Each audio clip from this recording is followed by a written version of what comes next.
Magandang araw sa inyo mga katuwang. Ako po si Brother Ryan America, Disciple Preacher ng El Shaddai Tapat Chapters. Welcome sa ating almusal for our soul ngayong araw ng Huwebes, February 13, 2025.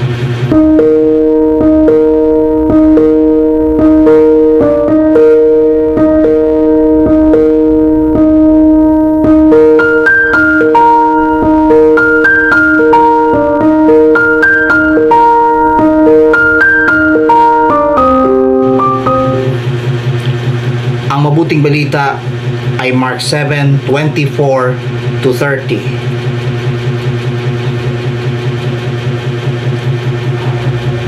Sabi ng Ebanghelyo, ipinamanhik niya kay Jesus na palayasin ang demonyo na nasa kanyang anak.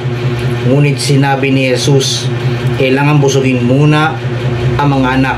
Hindi dapat kunin ang pagkain ng mga anak upang ihagis sa mga tuta. Tunay nga po, Panginoon, tugon ng babae. Ngunit ang mga tutang mang nasa ilalim ng hapag ay naninimot ng mga mumong nalaglag ng mga anak. Kaya't sinabi sa kanya ni Jesus, dahil sa sinabi mo, maaari ka nang umuwi. Iniwanan ng demonyo ang iyong anak. Napakaganda po na dapat maging viral trending. Hindi dapat kunin ang pagkain at ihagis sa mga tuta. Malamang marami po ang hindi makaunawa sa mensaheng ito. Yan po'y isang babae ay hintil tubo sa Syrophoenicia. Taga-ibang lahi po yon. Lumapit at nagmakaawa kay Jesus na palayasin ang demonyo na nasa kanyang anak. Ang sabi nga ng Panginoon, kailangan busugin ang anak. Hindi na kailangang kunin ang pagkain at ihagis sa mga tuta.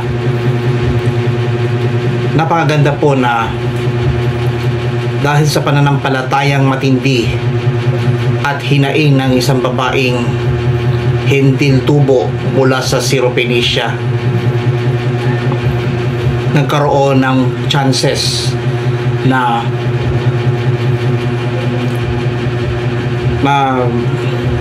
manampalataya kay Jesus, at sa pamamagitan ng mensahe ng Diyos, ito ang pinakapahatid ng Panginoon sa atin, ay matanggap ang kapangyarihan na galing kay Kristo. At harinawa tayo mga nagmamahal kay Jesus, samantalahin natin ang pagkakataon habang tumatakbo ang oras, at kinakailangan manalig at manampalataya kay Jesus upang sa pamamagitan ng kanyang salita maranasan natin ang kanyang tunay na grasya na galing sa kanya.